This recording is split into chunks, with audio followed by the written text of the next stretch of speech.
honor and we respect Mullah Umar. We honor him and we respect him. Because all those other excellencies, rulers in the Muslim world, if they had been ordered by Uncle Sam to hand over Osama bin Laden, they would have handed him faster than Federal Express.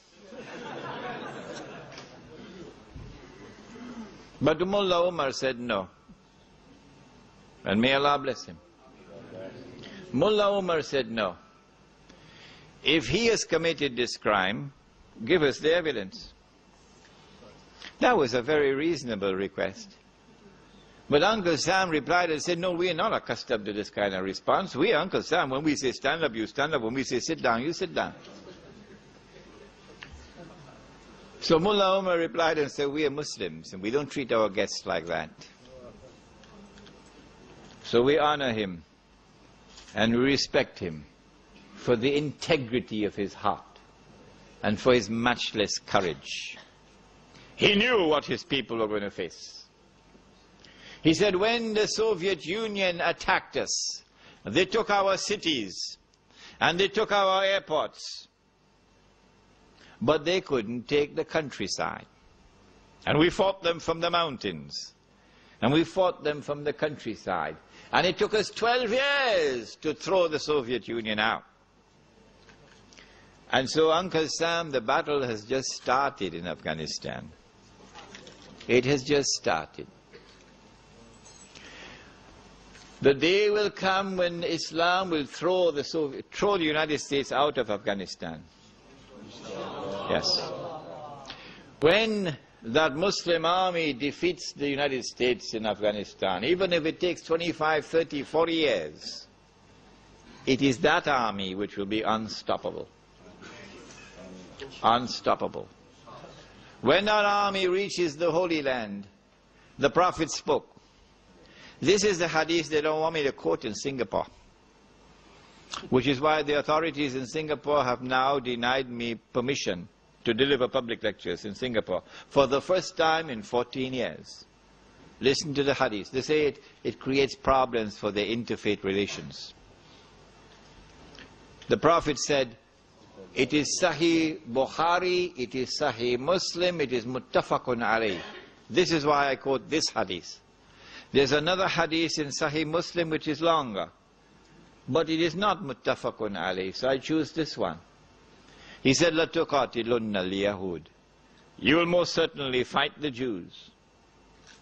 Wa la taqtulunnahum, and you will most certainly kill them, so you will be victorious. Hatta yaqulu al-hajar, at that time the stones will speak. Ya Muslim, hadha Yahudiyyun wara'i. There's a Jew hiding behind me. Fata'ala faqtul, so come and kill him. These are the words of Prophet Muhammad sallallahu ta'ala alayhi wa sallam. You can tell who are those who are faithful to him, because they will have no fear to quote this hadith. You can tell who are those who are betraying the Messenger of Allah, because you will never hear them quoting this hadith. This is a litmus test. A Muslim army now liberates the Holy Land. The state of Israel is destroyed, because Allah said, وَإِنْ عُدْتُمْ عُدْنَا. And so the warning of Allah has come to pass. And the Islamic State now replaces that imposter Israel. And that Islamic State will now become the ruling state in the world. The definition of a ruling state being a state which can impose its will on any rival. And Islam will rule the world from Jerusalem. The Messiah will rule the world from Jerusalem. And the promise communicated with Isaiah is now fulfilled. Imam al-Mahdi will live for 7 years and then die, and this is my topic for a few days from now. Imam al-Mahdi and the return of the Khilafah. But Isa alayhi salam will live for 40 years and then die.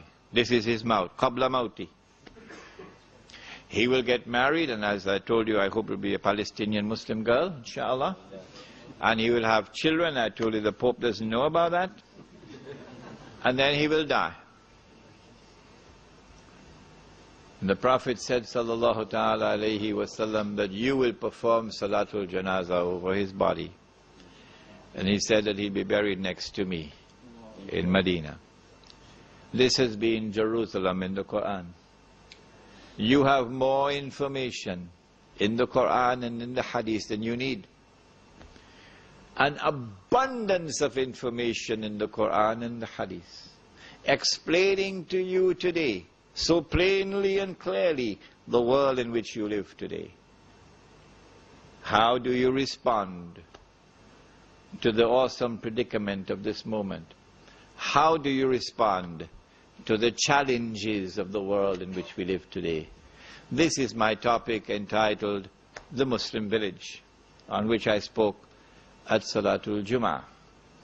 I don't have the time, of course, tonight, so that from that Muslim village will emerge the lions who will go and liberate the Holy Land. Who is the Mahdi? The Mahdi is a descendant of the Prophet Muhammad alayhi salatu wasalam. The Prophet said that his name will be my name, and his father's name will be my father's name, and he'll have a broad forehead and a large nose. But the Imam al-Mahdi, with whom the Khilafah will be restored, listen carefully, the Imam al-Mahdi cannot emerge, cannot arise, until Dajjal has completed his mission. And therefore, until Israel has become the ruling state in the world, and that has not as yet happened, and until Israel has ruled the world for a day, which is like a week, and that has not yet happened, and until the water in the Sea of Galilee has run dry, and that has not as yet happened. And so it is not very sensible, and this is polite language, it is not very sensible to be speculating whether Imam al-Mahdi has already been born, and whether he's in Damascus, or whether he's in Yemen and so on. That's not very sensible. Please stop doing that. What is the specific advice that the Prophet sallallahu ta'ala alayhi wasallam gave to us for protection from Dajjal? He said, recite Surah Al-Kahf every Friday. Every Friday. And it'll give you protection until the next Friday. How? How will it give you protection? Nur will come down upon you from the heavens to the earth. And that Nur will remain with you until the next Friday. What is that? What is the connection with that Nur and Dajjal? The answer is, it is with that Nur that you'll be able to see with two eyes, while Dajjal sees with one eye. So you'll be able to understand his strategy, his deception. Next question, how did you come to the conclusion that the end is E-N-D, isn't it? How did you come to the conclusion that the end will be in approximately 50 years? I never came to that conclusion. Only Allah knows when the end will be. Nobody knows, not even the Imam knows. Only Allah knows when the end will come. I never said that the end is going to come in 50 years. You are saying that, not me. I said that the return of the Son of Mary, that I expect in about 50 years' time. Not the end. That's a two different thing.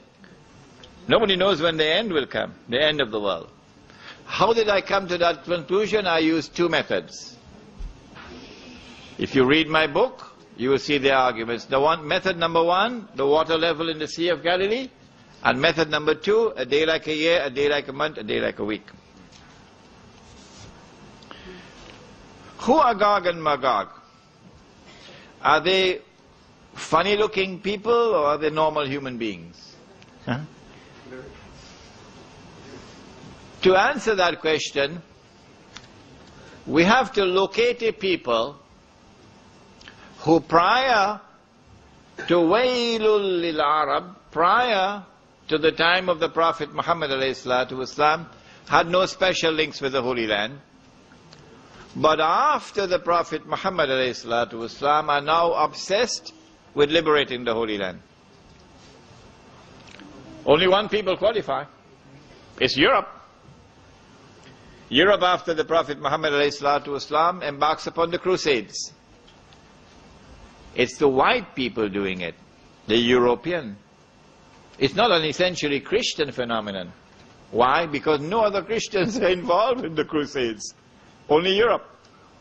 So the Crusades are an essentially European phenomenon masquerading as Christianity.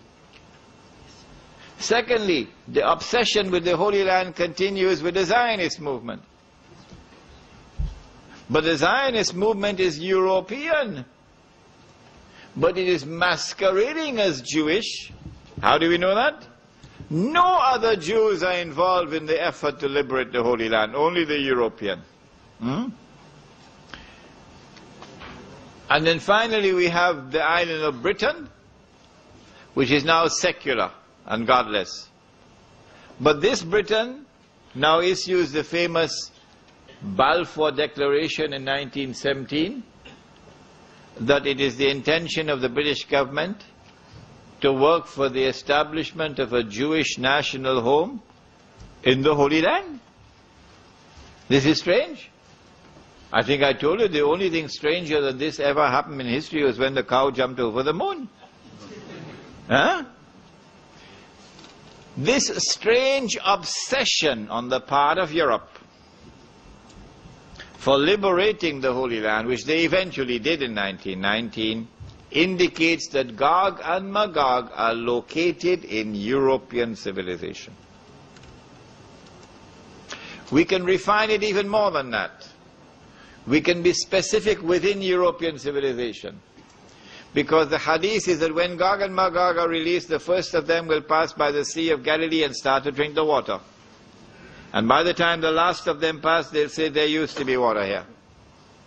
Who are they who are drinking the water from the Sea of Galilee? Not the Egyptians, not the Jordanians, not the Syrians. Who? Israel. Who in Israel? Not Banu Israel, the European. It is the European Jew who controls the state of Israel. And it is he who has established the modern economy, which is drinking the water, the industrial economy. That's where the water is going. And it is he, as the government of Israel, who has established the policy of making the deserts green. You need a lot of water to do that. So we can identify Gog and Magog not only in Europe, but also in that part of Europe which is Jewish.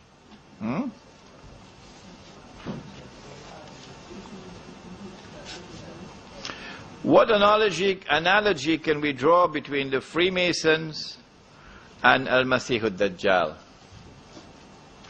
The Freemasonry movement has its origins and its roots in ancient Israel and in the Old Testament. A lot of the symbols which are used by the Freemasonry and a lot of the beliefs in the Freemasonry system comes out of the ancient scriptures, ancient Jewish scriptures. But the Jews have transformed the Freemasonry movement to be an international movement, not an exclusively Jewish movement. So that the link between Freemasonry and Judaism no longer exists today in the popular consciousness. So a Prime Minister of Australia can be a Freemason, yeah? And a Prime Minister of Britain who is not a Jew can be a Freemason. The reason why they have done that is so that they could use this movement, the Freemasonry movement, as a front through which they could pursue their objectives without allowing themselves to be identified as the actor. So they can remain as the hidden actor behind the Freemasonry and the Illuminati.